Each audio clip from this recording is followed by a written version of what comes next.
Oh,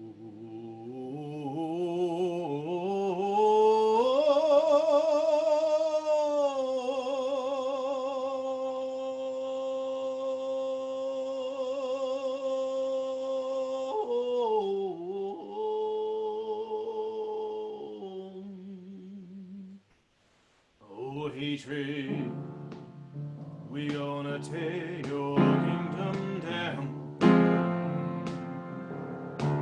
Oh, hatred, we gonna tear your kingdom down. We're gonna tear down your kingdom all over this land. Oh, hatred, we gonna tear your kingdom down. Racism, we're gonna take your kingdom down. Oh, racism, we're gonna tear your kingdom down. We're gonna tear down your kingdom all over this land. Racism, we're gonna tear your kingdom down. Oh, violence, we're gonna tear your kingdom down. Oh, violence, we're gonna tear your kingdom down. We're gonna tear down your kingdom all over this land. Oh, violence, we're gonna tear your kingdom down. Tear it down. Tear it down. Gonna tear it down. Oh, tear it down. We're gonna tear down your kingdom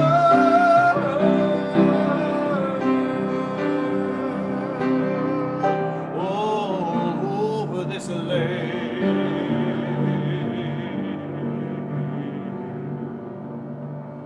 Oh, hatred,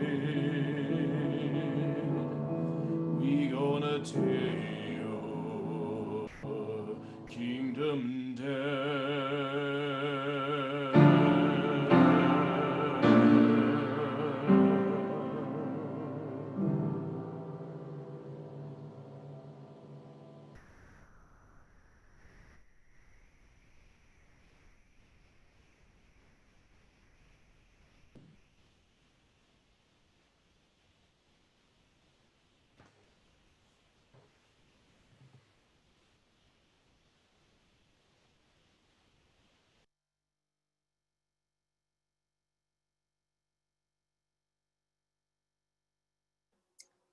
Lynn, you need to. Yivane Beit HaMikdash, Yivane Beit HaMikdash, Yivane Beit HaMikdash, Bimhera B'Yameinu.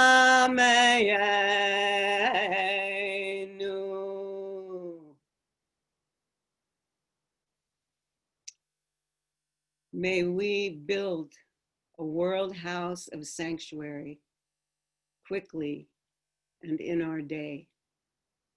Shalom Aleichem, Assalamu Alaikum, Bienvenidos, all the languages of welcome that we love. Welcome everyone to this time, which we dedicate collectively to Teshuvah, the Jewish word that means reparations. This is a sacred activity meant to bring about healing and justice. And we know we're standing before the high waters. We are standing in the midst of social chaos, pandemic, fire, and flood. We see those waters rising around us, in our midst, and we are here because we feel the urgency for global atonement and repair and solidarity for justice. This is the task we enter tonight as our sign of hope and resistance, and hopefully to rededicate ourselves to the long road and the struggle we have to walk together to turn things around. Turning things around means uplifting, supporting, honoring, centering, getting out of the way, if we're white people, of an Afrocentric healing process by ending white supremacy and paying the long overdue debt that is owed to Black people on Turtle Island through a reparations process. Reparations is not the end of a process, it's the ground floor. It is the beginning. It is the place we begin to build and rebuild relationships with Black people and community, conducted through acts of urgent solidarity that include and go beyond apology. Reparations is a means to build the foundations of equity and to end behaviors of looting, neglect, erasure, incarceration, murder, massacre, and genocide. Reparations is the only path to shalom. In May 1969, Jim Foreman, former director of SNCC, disrupted a regular service at Riverside Church to deliver a Black manifesto and a call for reparations, demanding that white churches and synagogues pay reparations for Black enslavement from the transatlantic slave trade and the ongoing harm of continuing discrimination, oppression, neglect, genocide, economic exploitation, looting. That's why we're here tonight. We're here to tear down the kingdom of white supremacy and to rebuild the world we want to see.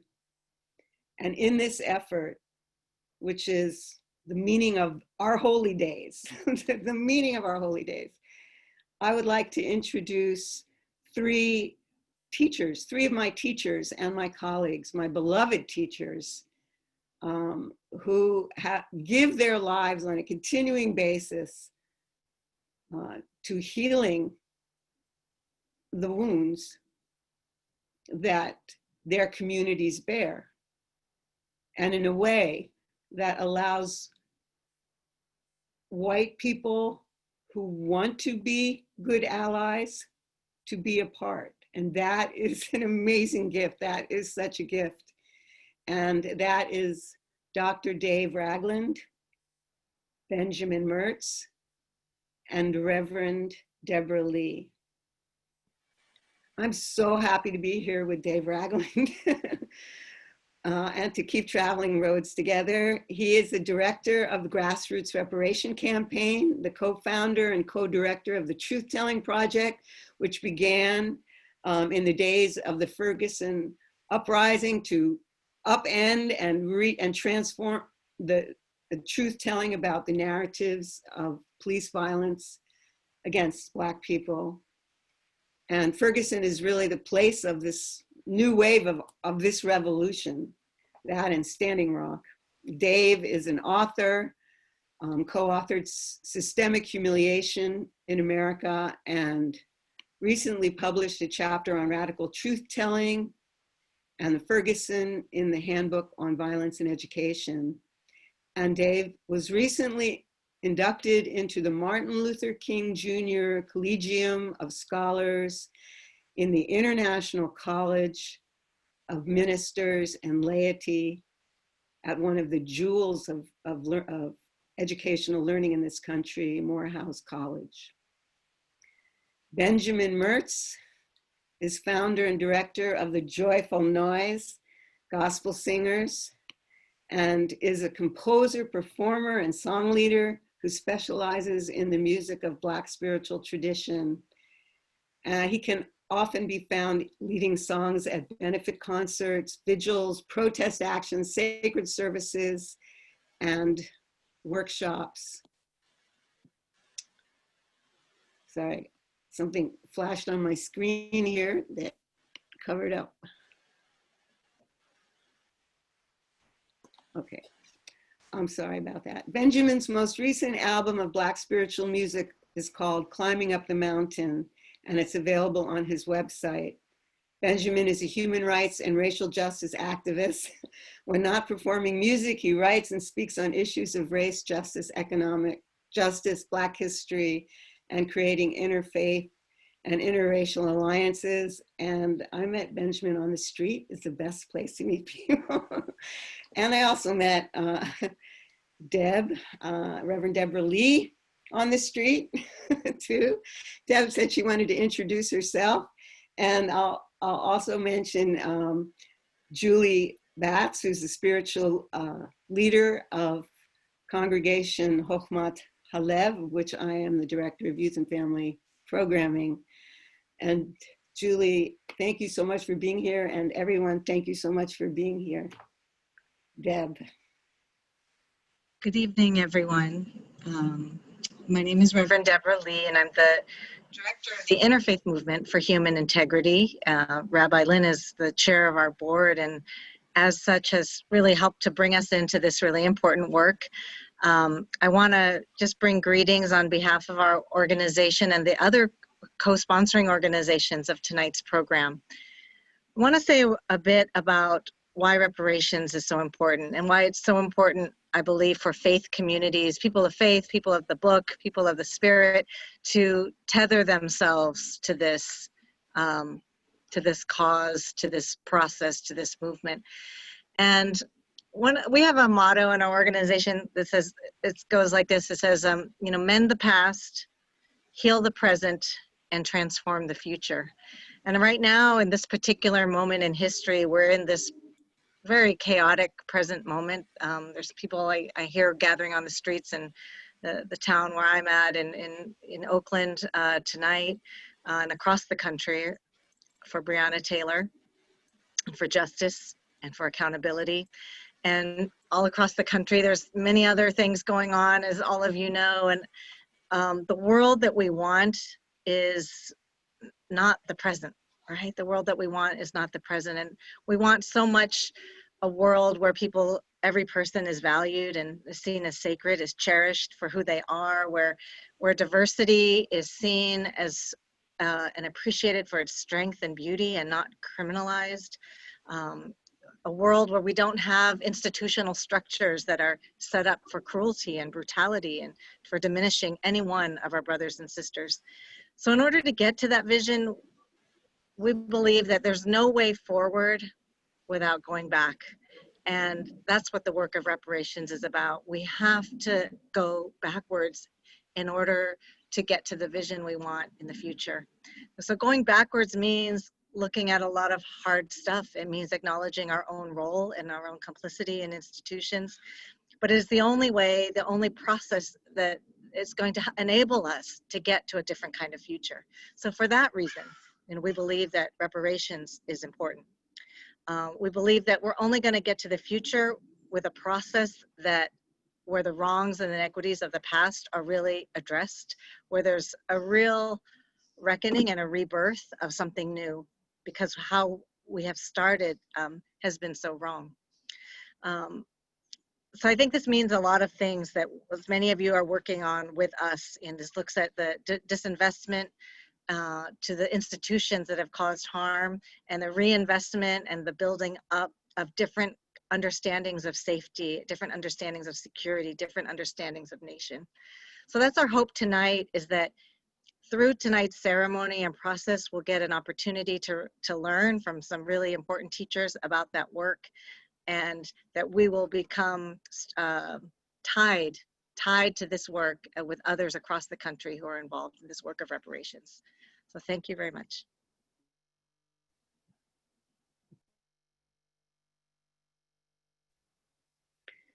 I offer this prayer. Baruch atah Adonai Eloheinu ruach haolam asher kitshanu b'mitzvotav v'tzivanu la'asok b'divrei Torah v'teshuvah. Blessed is the spirit of life, which invites us and enjoins us to do the sacred work of being occupied with the sacred work of reparations. I invite Dave Ragland to talk about vision of Afro spirituality in the work of healing and thriving in the urgency of repair. Good evening, everyone. Thank you, Rabbi Lynn. Thank you, Reverend Deborah, and thank you, Benjamin. Already, I just feel so moved in this moment. And I just want to share with you all that spirituality in this moment is more important than ever. It's always been important to Black folks, given that our religions were stolen from us during the transatlantic slave trade, but they could not take our spirituality, which often appeared through the sound of a drum, appeared through the religions Europeans imposed on us, the Holy Ghost, or the trance of our ancestors inhabiting our bodies, our connection to the land that we worked. In 1805, when the Anglican Church introduced the Slave Bible, which took out all references of freedom and liberation, we still found a way to fight for freedom. So when we were preparing to launch the reparations campaign in 2017 and 2018, we could feel our ancestors telling us why 2019 was important. Because when we launched in 2019, it was 400 years since Black folks were first stolen and brought to this land. 50 years since the Black Manifesto was introduced into the National Black Economic Development Conference and read by James Foreman at Riverside Church. 40 years since the Greensboro Massacre that led to the first Truth and Reconciliation Commission on American Soul. And 5 years since the murder of Mike Brown Jr. that led to the Ferguson Uprising. And today, so many of our ancestors are calling to us in this moment. Breonna Taylor, Mike Brown, Sandra Bland.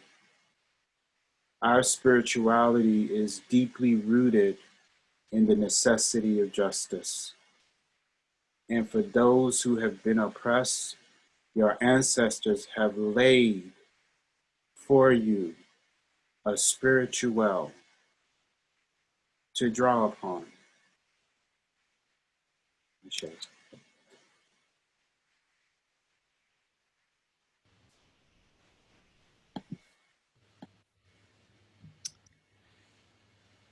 Thank you.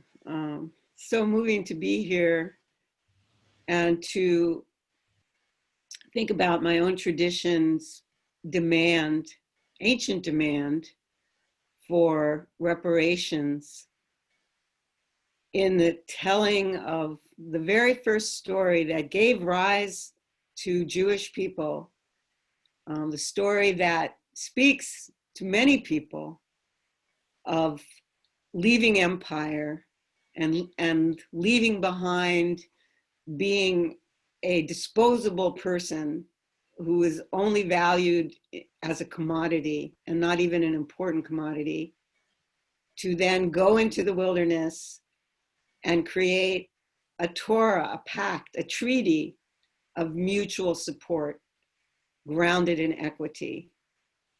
And our ancestors wanted us to understand that this has to be applied to every detail of our lives. So Jewish people, you know, people say Jewish people like the law. Well, it's the details of how we interact with each other and in the social, political, economic, that every interaction is based on equity and justice. And to hammer this home even harder and to open our hearts to this, we blow the shofar at the end of this holy day period because it reminds us that the shofar was blown by our ancestors in two key moments. One, the giving of this Torah, the giving of this new treaty based on equity and furthered by the prophets. And the second reason is it was blown in the moment of emancipation.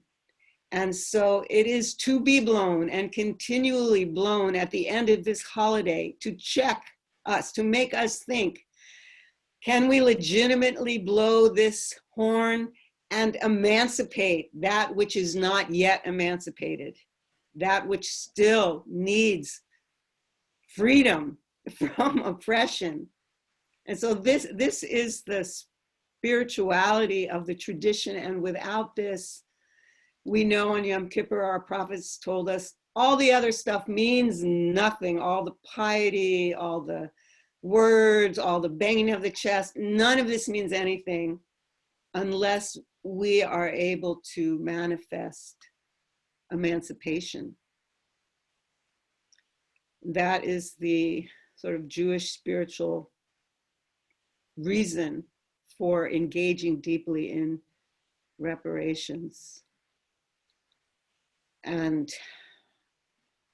as we remember and we recall this, of course, we begin by recalling our ancestors and the loss we feel, so many of us, of so much that was taken from us, and how we struggle to cherish the names by holding up memory candles and reciting the names, especially at this time of year. And so we remember those who are dead and gone. Dead and gone, dead and gone. All my friends that I hate are dead and gone. Oh, my mother, dead and gone. My father, dead and gone. Oh, dead and gone, dead and gone. All the friends that I had, dead and gone.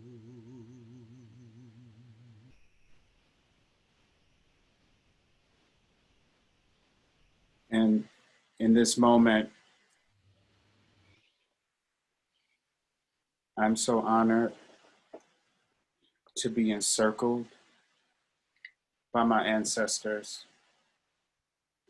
Those high ancestors, like Queen Mother Moore, Queen Mother Dorothy Benton Lewis, James Foreman, Marcus Garvey, Harriet Tubman, Fannie Lou Hamer, Injeri Amina Alghani, Reverend Dr. Martin Luther King,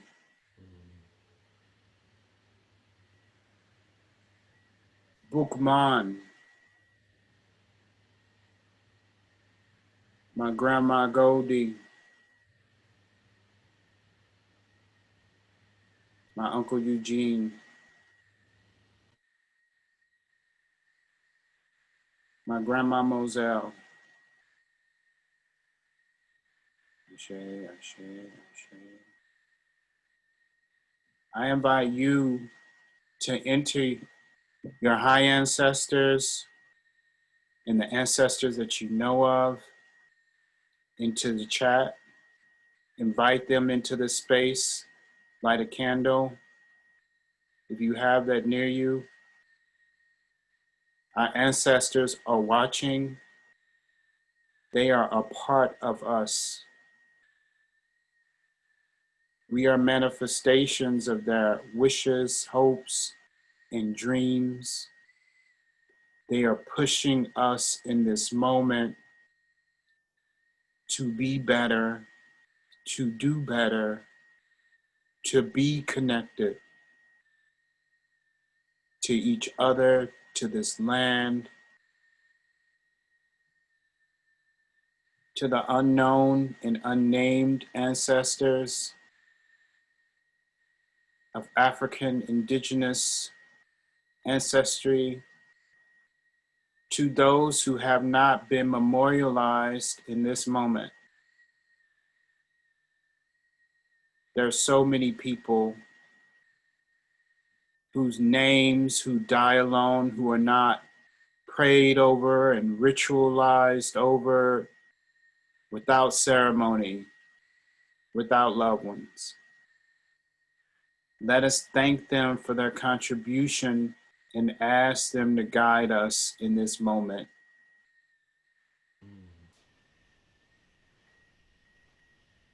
Ashe. Amen.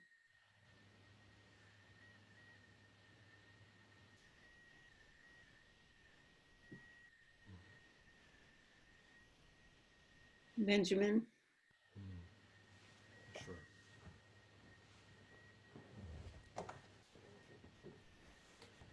This is a piece of music that was written by one of my heroes and one of my personal mentors and teachers, Dr. Ezai Barnwell, who many of you will know as one of the founding members of Sweet Honey in Barak, the incredible group of Black women. It's called Wanting Memories.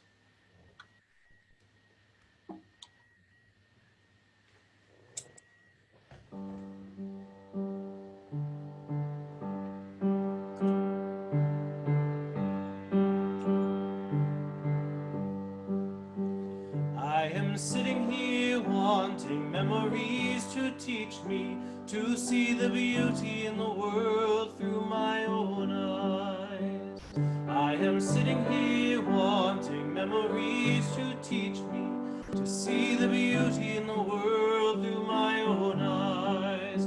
You used to rock me in the cradle of your arms. You said you'd hold me till the pain of life was gone.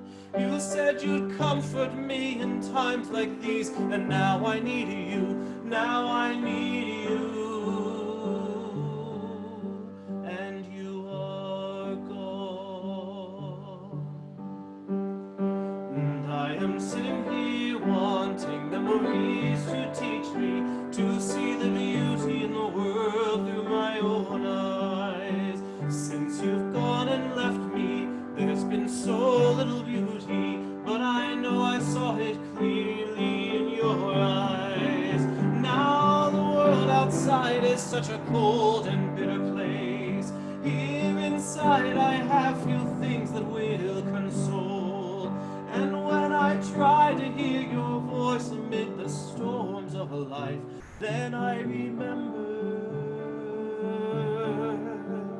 all the things I was told. I think on the things that made me feel so wonderful when I was young. Think on the things that made me laugh, made me dance, and made me sing. I think on the things that made me grow into a being full of pride. I think on these things, for they are true. And I am sitting here wanting memories to teach me to see the beauty in the world through my own eyes. I thought you were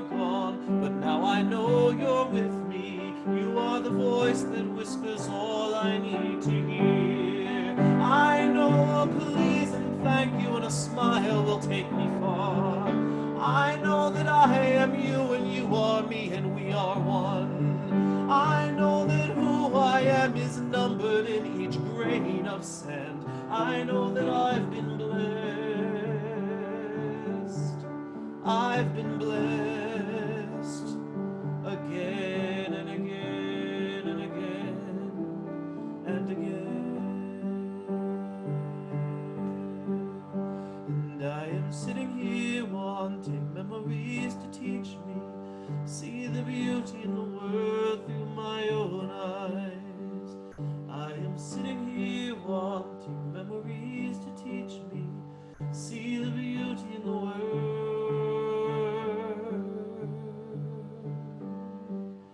through my own eyes.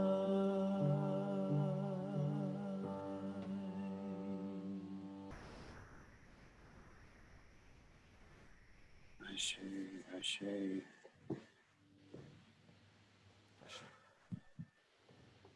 I feel so much in what you sing and in seeing all of the ancestors that are being placed into the chat.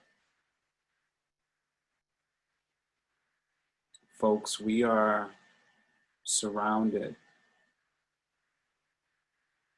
in every direction by our ancestors.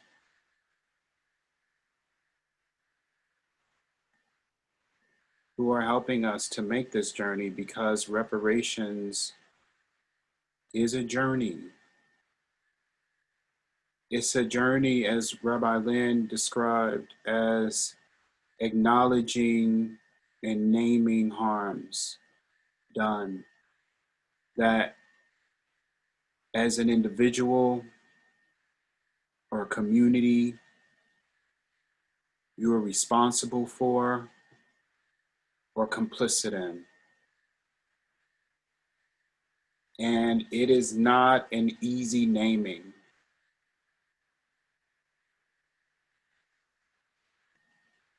Because it includes things like rape, theft, Yes. receipt of stolen property. Yes.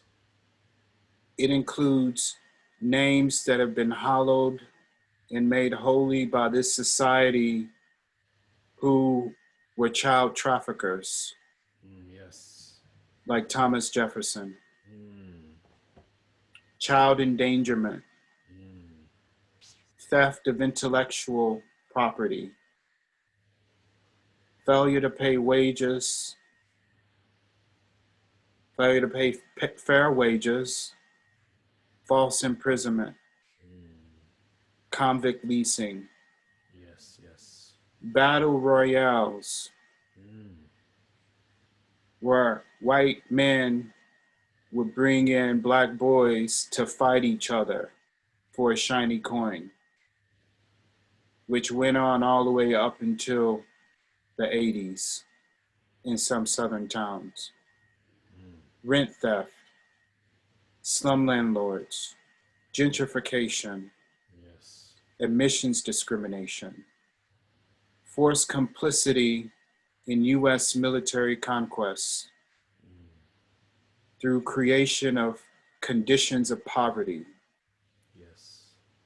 massacres of hundreds of Black communities around the United States, like those of Elaine, Arkansas, Tulsa, Oklahoma, East St. Louis, Missouri. And when we think about what reparations is in this moment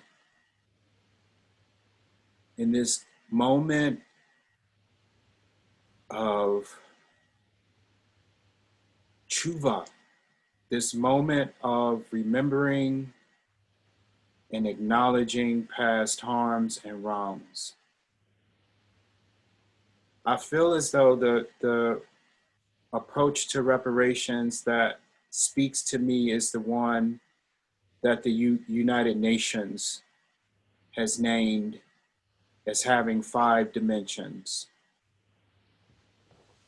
which is compensation, the paying back of those wages theft for harm done against people, families, communities, by communities, families, individuals, governments at multiple levels. Restitution,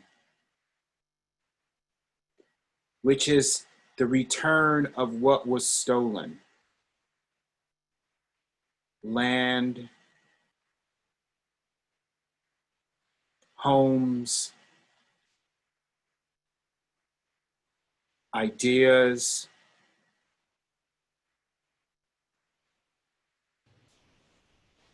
a friend of mine, Ed Whitfield, when he talks about reparations, he describes a cow being stolen and someone wishing to make repair by offering butter, a pound of butter once a month. Reparations is necessarily directed by those who've been harmed. The next dimension is healing, both mentally, physically, and spiritually. When we think about how our bodies inherit trauma, and that trauma is passed on from generation to generation. And our communities have something in common.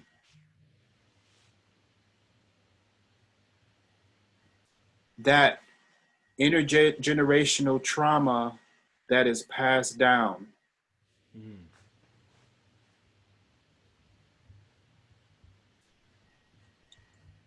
The next dimension is satisfaction, which speaks to how does a society shift its culture after learning about the harms? How do we teach? How do we change? How do we take down Confederate monuments in this moment? How do we take down monuments to greed and capitalism? Because capitalism is racial capitalism. How do we educate for a world that has miseducated the entire world about Black folks for the last 400 years? In academic textbooks, a young African student just came up with a new textbook for people with dark skin. How do we educate to shift the culture? In Germany, there was an exhibition on Afrofuturism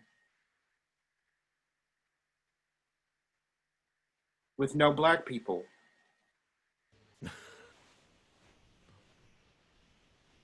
Uh-oh. So how do we talk about Black futures with no Black people?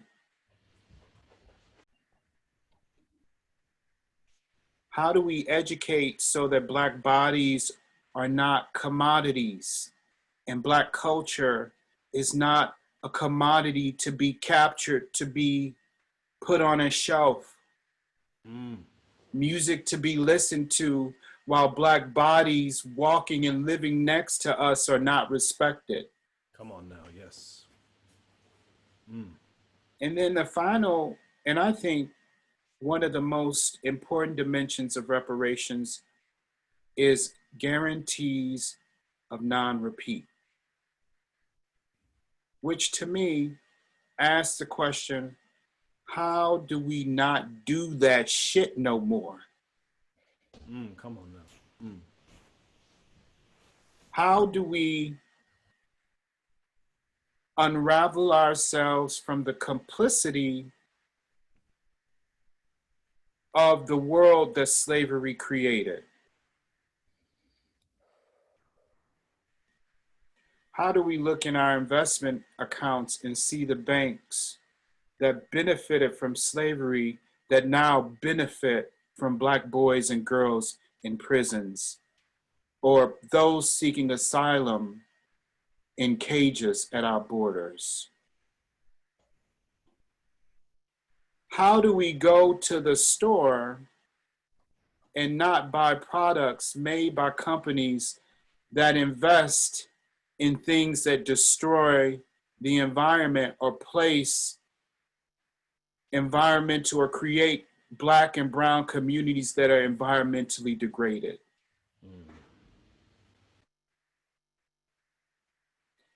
How do we change laws in ways that don't create the conditions that maintain oppression? What are we invested in?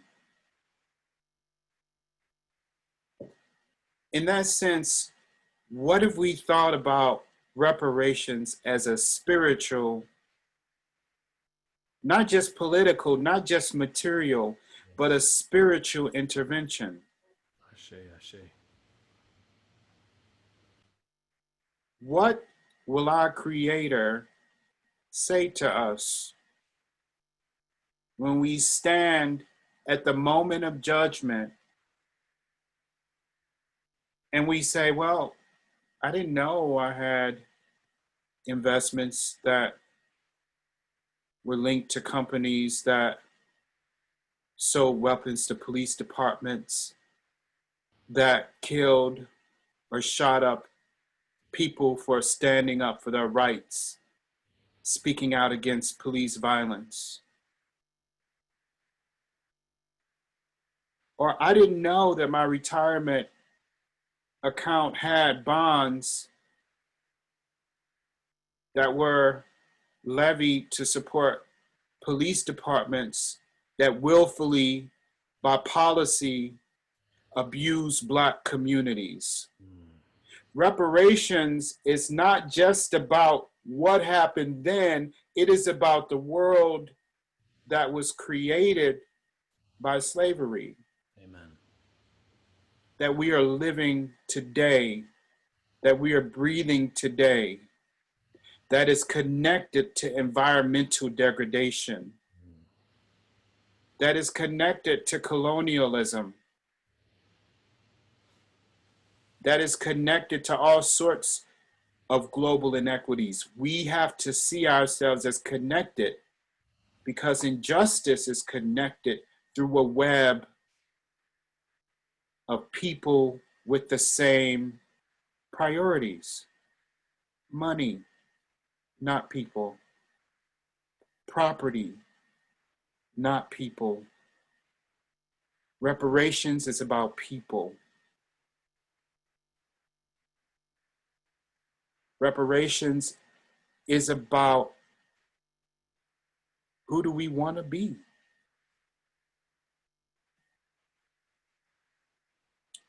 Thank you for allowing me this time to come to you. Thank you so much.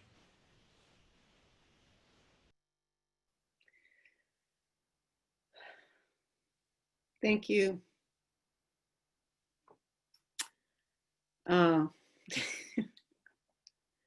So, as a Jewish Ashkenazi person whose ancestors came here in 1839 as free people,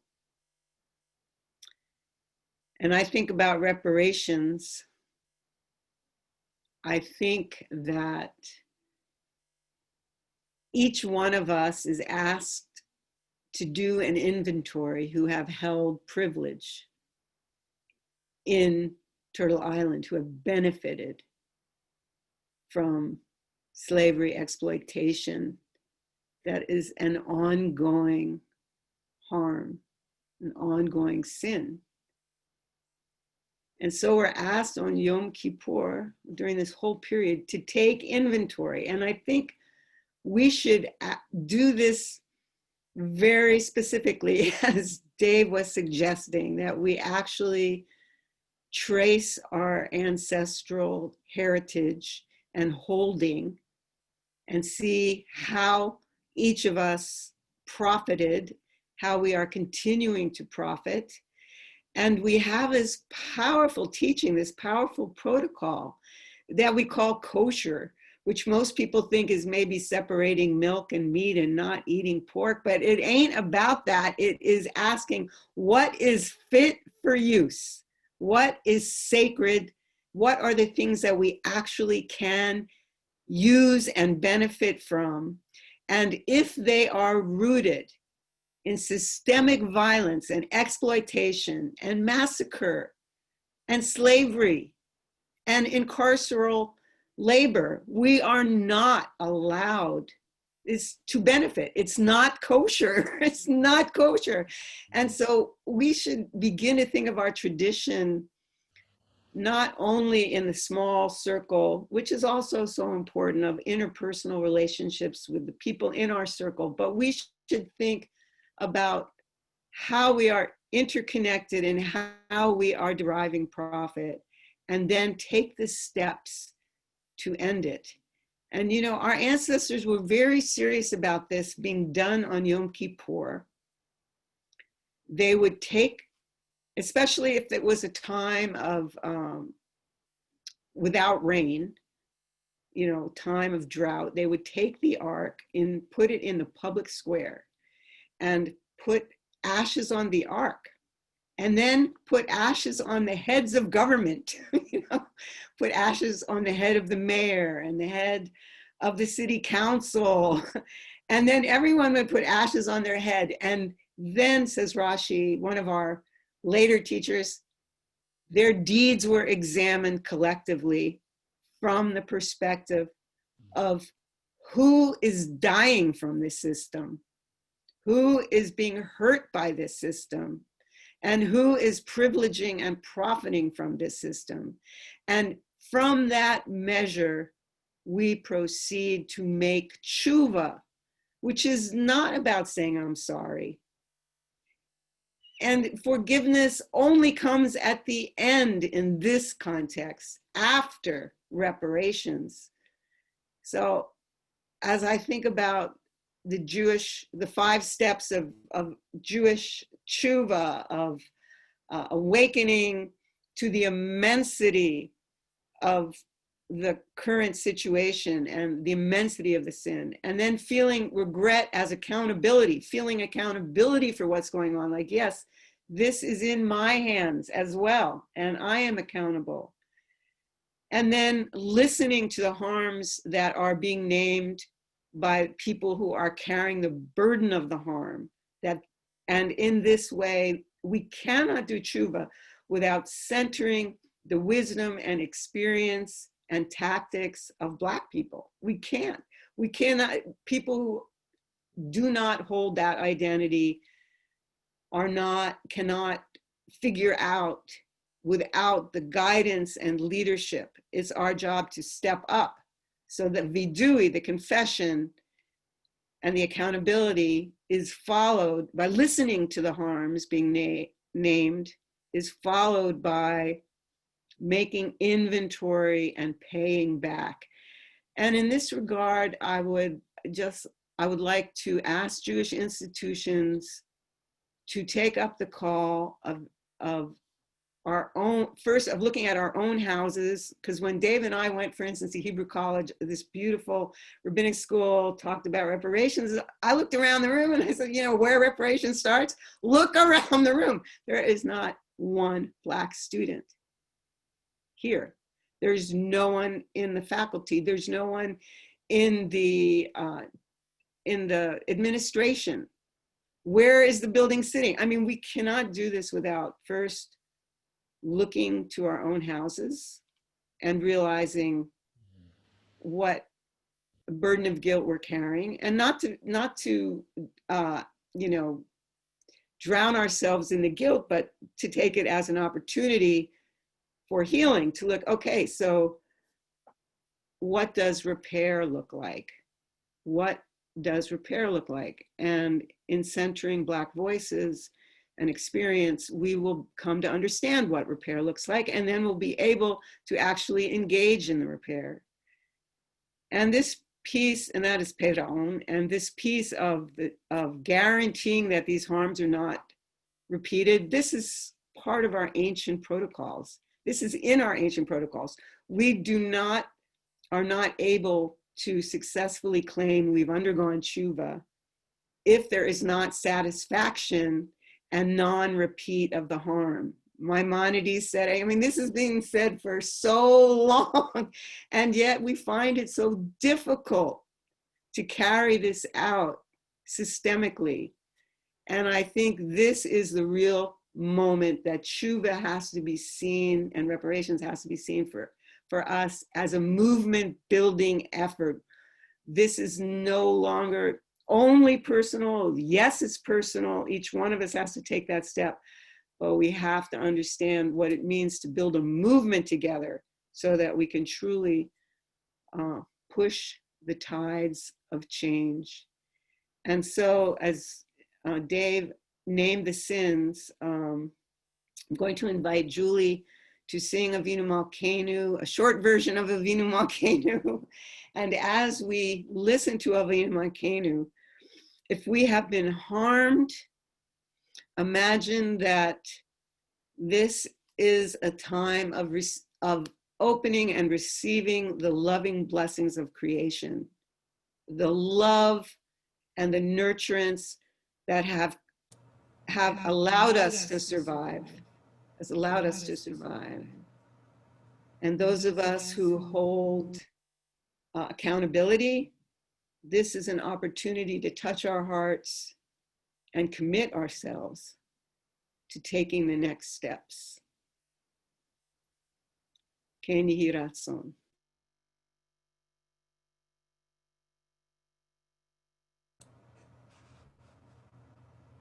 Ken Yehi Ratzon. And as Dave said, when we find ourselves standing at that moment of judgment, in our tradition, we stand there every single year. And we don't only look at the things that we've done wrong, we also think about the things we wish we had done, the things that we regret not doing. And I want to invite all of us to imagine that it's a year from now, and we're looking back over this new year. What have you not done that you really want to do? What do you not want to look back with regret about? Avinu Malkeinu, we ask for compassion and graciousness, even though we have erred, even though we have fallen. We're looking to always be learning and always be growing. Avinu Malkeinu. Avinu Malkeinu,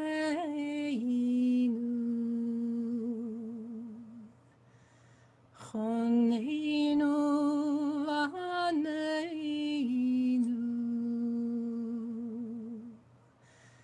Avinu Malkeinu, Choneinu v'aneinu, ki ein banu maasim,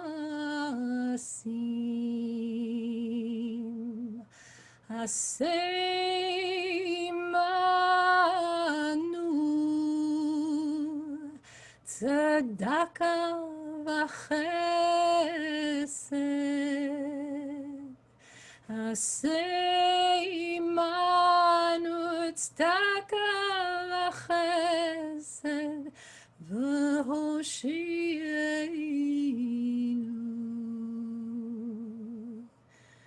imeinu mekoreinu, choninu v'aninu, imeinu mekoreinu, choninu Ein banu masim, asim anu, tzedaka v'chesed, asim anu tzedaka v'chesed, Ve'oshinu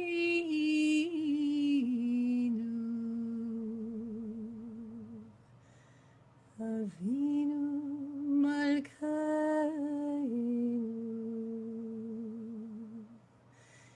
Imenu Makoreinu.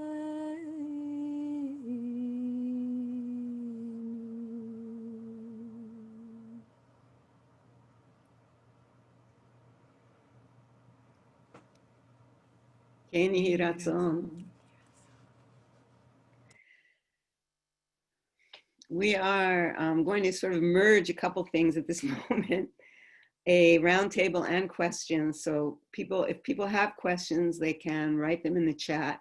And I'm going to invite Dave and Benjamin and Deb to join this conversation on what we kind of looked at what reparations looks like. So what further reflections do you have about kind of what needs to happen right now, and what is the world we're looking to build? What does that world look like? Not only what it should not have, but what are some of the creative forward movement that you might even see happening in this moment as a result of this work, as a result of the passion for repair.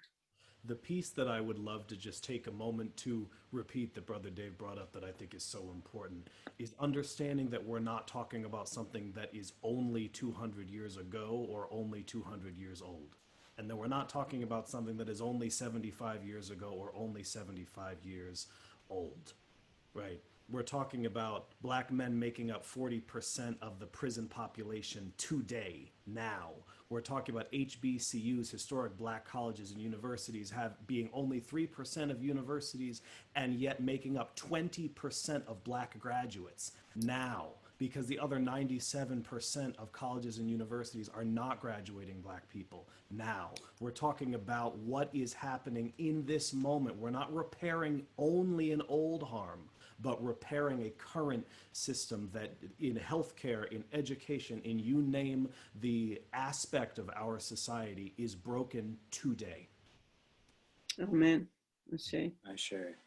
And I did an interview recently, and what I shared was, because the conversation was about Chase Bank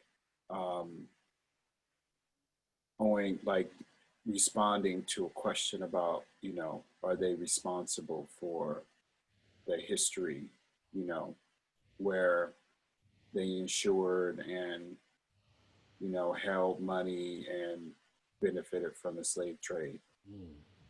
And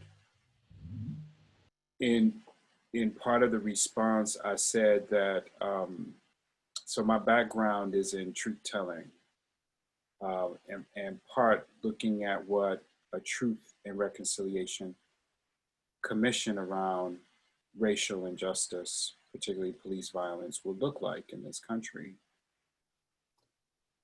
And the truth telling is what comes from people sometimes who look like they screaming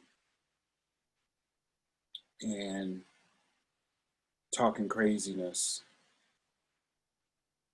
And I was inspired by the Truth Commission of South Africa in Greensboro and in Maine, the Wabanaki Truth Commissions, where people came and told their stories. Amani Scott says truth telling is a moral inventory. And I think we need a truth telling process in every city, county, state, throughout our nation. And alongside that, a truth-seeking process where there's research to corroborate those stories.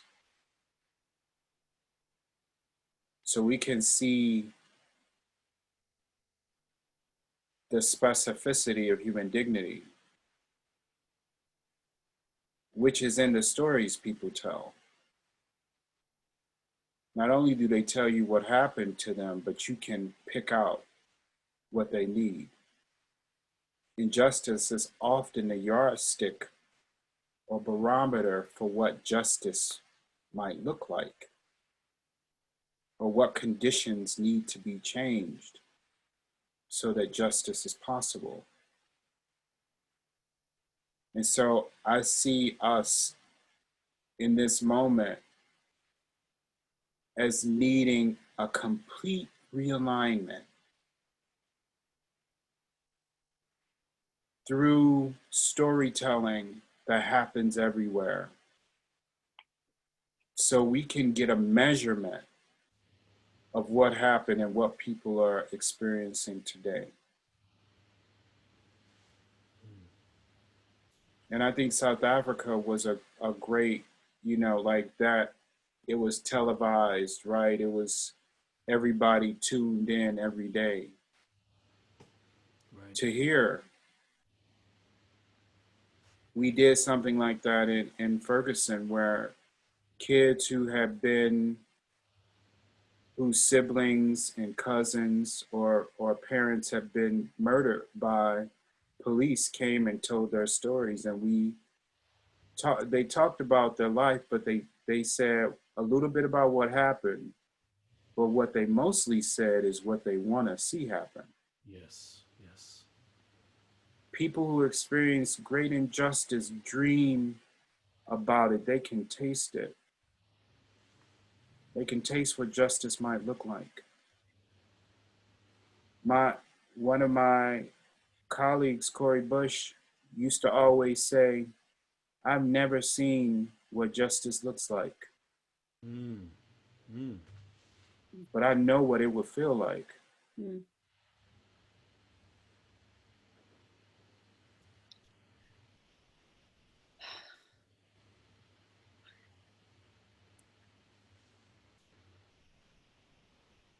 There's a question that's coming through the chat. Ben says, my office is drafting legislation to create a local reparations program in Berkeley. Do you have any ideas we could employ in Berkeley? And I'm not a policy person, so I'm the last person to answer, but I'm going to start an answer anyways and then let y'all who are better at policy finish off my answer for me. Berkeley is a college town, we all know, right?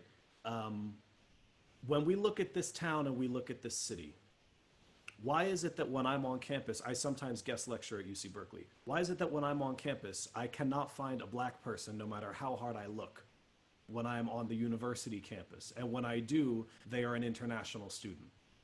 Okay, let's tell the truth. When I do, they are an international student. They're not American-born, black American.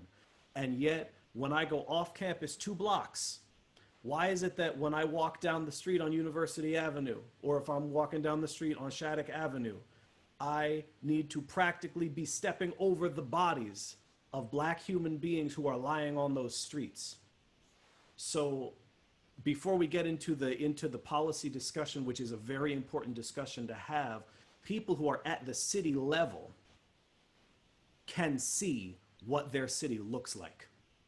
And if they're choosing not to see what their city looks like, then they're choosing not to see what their city looks like. But the first step might be looking at why there are so many black bodies on the streets in that city and doing something about it.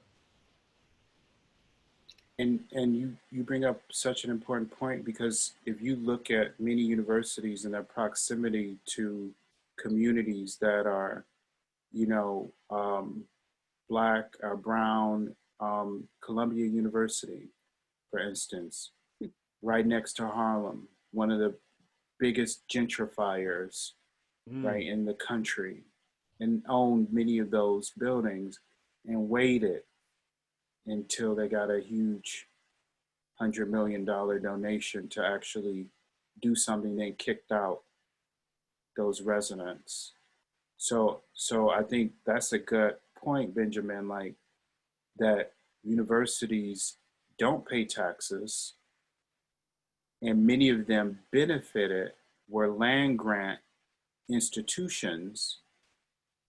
I mean, and it's all stolen land, and get all the benefits without actually contributing to those communities directly and contributing in ways that communities want. Like Yale is another university. Have you all seen New Haven? It looked like 1963 the last time I was there. So I definitely think like requiring universities like that could be a gentrification tax that could be part of Berkeley's. It could be a really interesting possibility to where people can opt in to put money into fair housing, or the city can create like there's so many possibilities in St. Louis. The city treasurer has a fund where if you put money into the parking meters downtown, that goes towards any student born in the city of St. Louis. They get a bond, right, to go to school. But I think universities have huge responsibilities, and I think that gentrification funds, taxes are urgent. Or I would also talk about cultural respect easements, which Northeast Farmers of Color and Soul Fire Farm, they have that, where there's relationships with the indigenous community, where there's special rights that indigenous people have.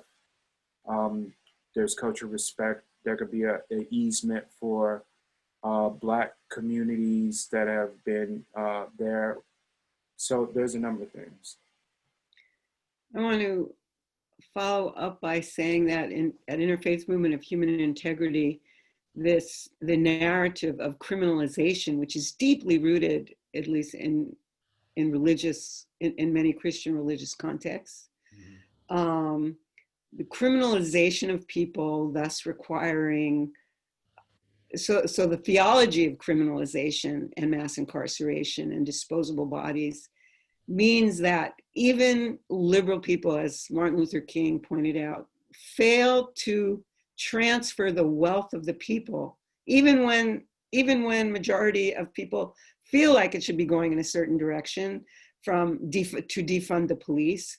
There is just a failure of people who find themselves in elected positions to actually carry out what is needed, which is a massive defunding of the carceral and the police systems into the well-being of people in healthcare and transportation and housing and education, every dimension of public life, fixing the roads, all of this. And we know that environmental injustice, what people might call climate chaos, impacts people of color most deeply. And we just are failing to involve involve people broadly and the most directly impacted by harm. We are failing to involve them in creating positive policy solutions. And as long as we fail to do that, we will not progress. So I feel like in liberal Berkeley, and other liberal towns, we just utterly failed to take the necessary steps to create the means for justice, because it just only ever goes so far and it doesn't actually tackle the deepest problems. So I hope this year we do not regret going through yet other rounds, more rounds of this, and understanding what we've known for centuries, to actually take the steps that are required. And there's so much research out there and creative ideas that it's not the lack of imagination, it's a lack of will in my mind. Yeah. Go ahead, Deb. I'd like to add something that where I think sometimes when I think about reparations, I think about like the whole shebang, right? You know, and it's like, there was a question that came through the chat, like, how likely is this to happen given our current political context? And I think that like there's like a 1,000 ways to repair. There's 1,000 forms of reparation that could be done today. That we don't have to wait for some other moment or some other, you know, the whole nation coming to consciousness or anything. There's so many things, I think, because we didn't get to the state we're in by one act. It was like millions of small of actions, of complicity, of like policies, of institute, like this thing. So undoing it is not going to be one magic solution. Undoing it is going to be so many kinds of things. And so I appreciate what was said about you know, like how the Jewish community, you have this annual day of moral accounting, and Dave mentioned that as truth telling. And so I think about, because last year we had this Benjamin, Dave wasn't here, but Benjamin and Lynn led the ceremony and on reparations and looking at that. And I remember my commitment last year, and I was thinking how, I mean, the first step for me was to take personal account of this land that I'm sitting on, you know, as a migrant who's here because of colonization, but nonetheless, I'm a migrant and a guest in someone else's land who receives no taxes for me being here, no kind of shared, you know, no kind of shared, from my part, nothing for this land that people have been dispossessed of. And so mine was to do the Shumi tax last year to the Ohlone people on this land. So I was thinking that in our accounting, there's like so many levels. There's like the personal level. What can me and my family do? What can the institutions that I'm connected to do? The organizations, the faith communities, the other, what can my institutionally, what kind of reparative acts could we take?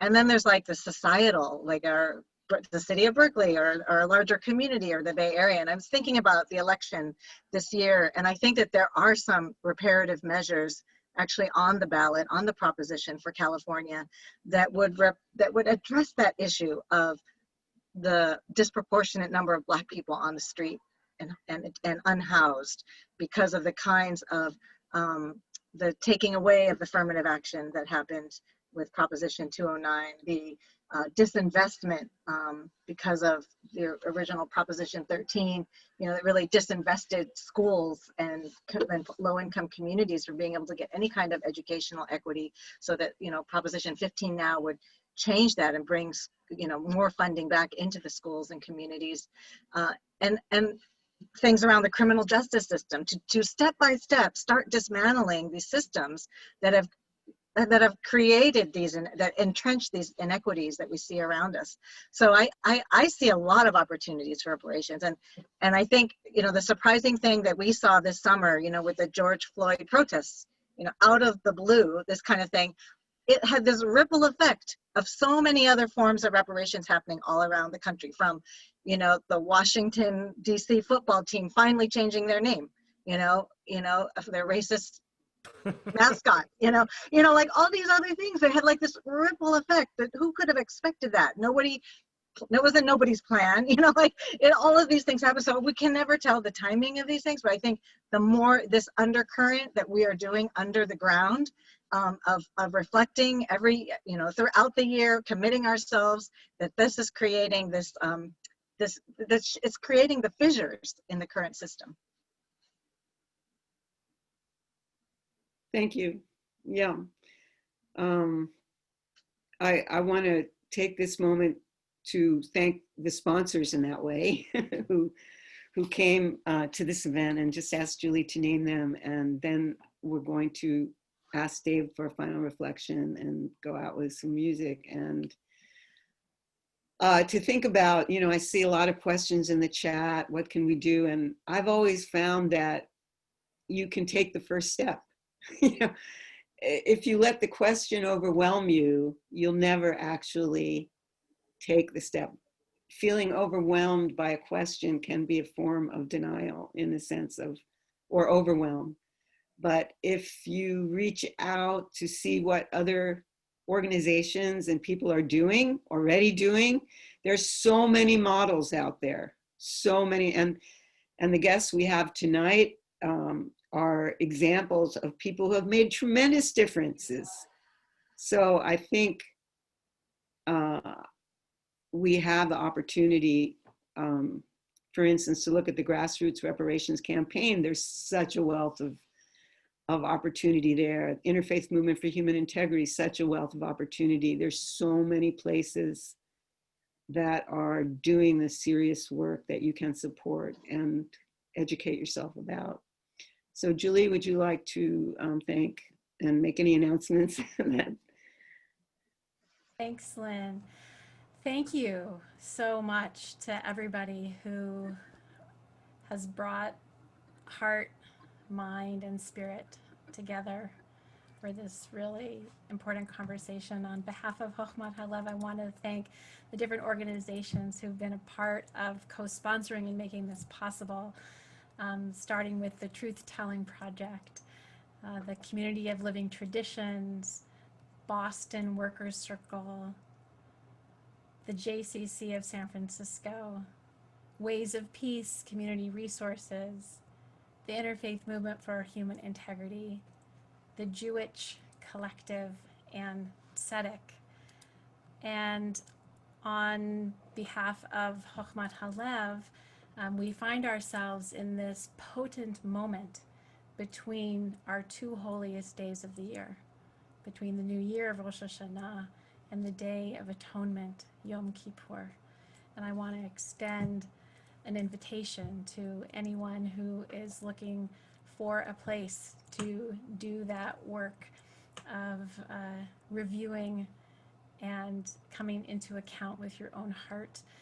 You're welcome to join us for Yom Kippur services, which begin this Sunday evening. We also, as a community, have a practice in a communal recitation of the ways that we've really missed the mark. We invite people to take a survey, it's online this year, to think about the ways that each of us has missed the mark in the realm of the spiritual, the personal, in the physical world, and also ways that we have changed and grown. So I'm going to drop some links into the chat. That's called our Al Chet process. It's a public confessional because it's too hard to do this work alone. It's too hard. And we all have to be able to support each other in community to make important and absolutely necessary change. Finally, to let you all know that Jose Singer, who's our other congregational leader, will be in conversation with Anne Lamott this Saturday evening. So that information and link is also in the chat. Thank you to each of you.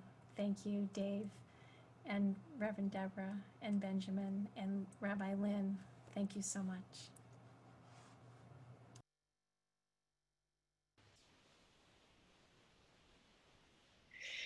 Dave, would you like to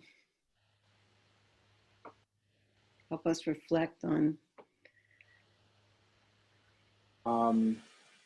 end of evening? And thank you so much. I know it's late over there. when you said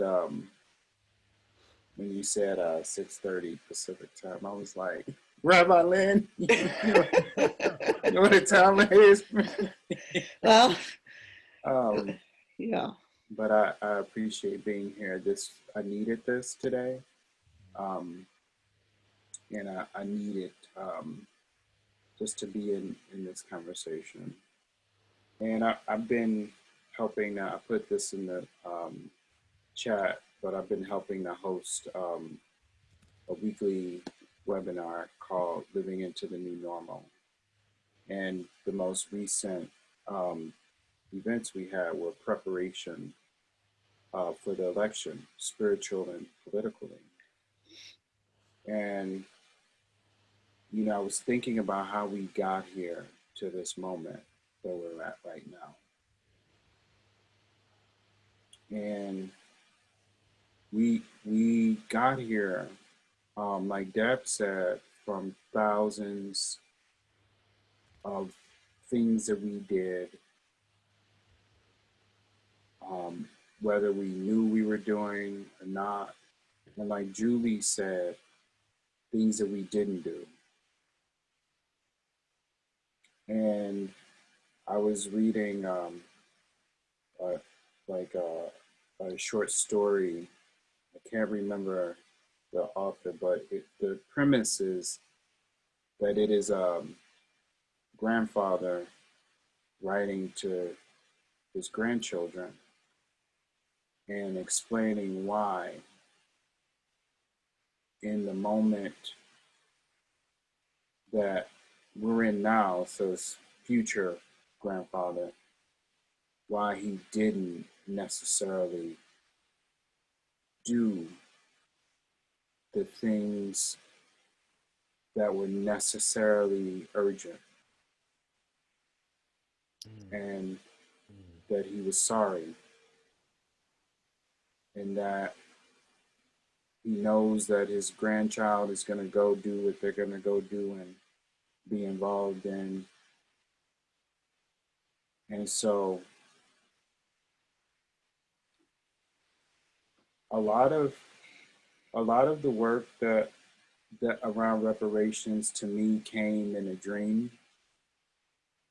I had a dream about Black people wearing white going to the river. And I grew up in St. Louis in a Baptist church. And for some folks who are on this call, you might know about a moaner's bench. And I was baptized in the Mississippi River. Mm. So that dream reminded me of that, but I knew it was about something different. Mm. And then I was watching a documentary, and I saw about Boukman, who was a Jamaican enslaved man who was brought to Haiti. He's a voodoo priest, and he held ceremonies and rituals for days, and it was so powerful that Haitians would not be touched by the bullets of the French. Mm. And I want to tell you all that spirituality is a technology that we can use to bend material, to bend our own will and the will of others. And our ancestors are there looking. They prepared us. They told us you can do anything. They educated us. They taught us right from wrong. And we know what is right. And I think that for a while it was okay to be, to some extent, a moral monster because the stakes didn't seem that high. Because there was always like the separation between, you know, the violence that was happening to other people, even for me to a large extent. And I think that reparations can be a moral and political and spiritual intervention. I would encourage people to call on those ancestors and ask for creativity to subvert this system. This is a system that we should not respect. Even before Trump was the president, it was a system that we should not respect. That's right. Yeah. We are called to decolonize for our sake and our descendants' sake and for this planet's sake. And that means turn it upside down. That means raise hell until we get the change that we need. I know I have a child. Many people on here have children. How many of you would move mountains for your child? That's right. We need to move mountains right now.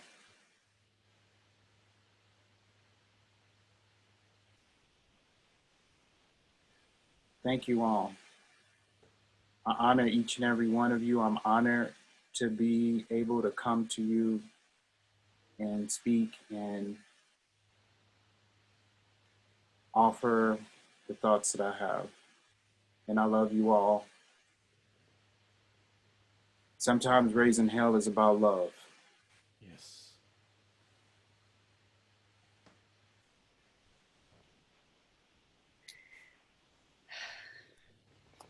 Thank you. I'm so grateful to be walking this life at the same time you are. And to be making beautiful trouble and good trouble, and to be part of a community and a tradition that has held on. You know, we have held on. There's so much debasement. We have held on. And it is a gift of holding on to live for our ancestors, to realize something beautiful for our children. As the ancient story says, when we're going through the high waters on either side, and the people who are trying to make it through into the dry land with the great waters on either side, look on one side and they see the ancestors looking at them. And they look on the other side and they see the children looking at them. The children of the future looking at them. And so each generation finds itself in that moment of moving through the high waters and carrying the gifts that we have and the hope that we have and the brilliance that we have and the communal will that we have to keep those waters parted until justice has come. So hold on, hold on. Jordan River isn't deep and wide, trying to get to the other side. Put your hand on the plow and hold on. The Jordan River, chilly and cold, chills the body but not the soul. Keep your hand on the plow and hold on. Hold on.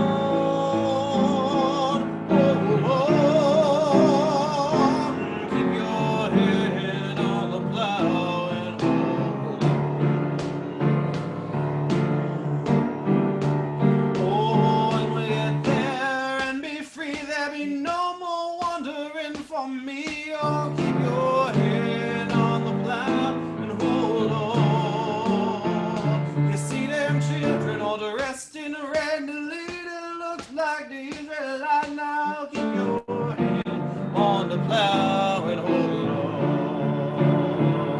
Hold on.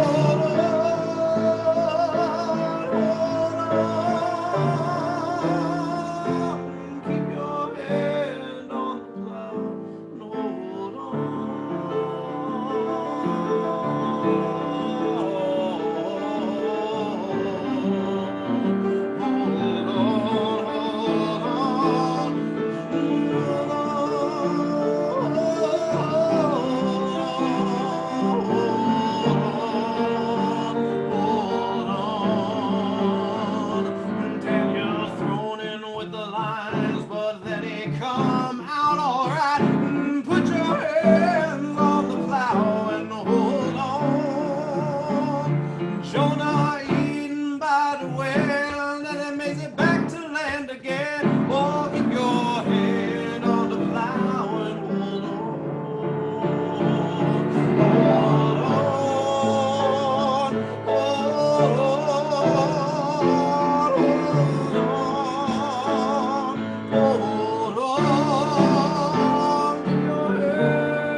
Amen.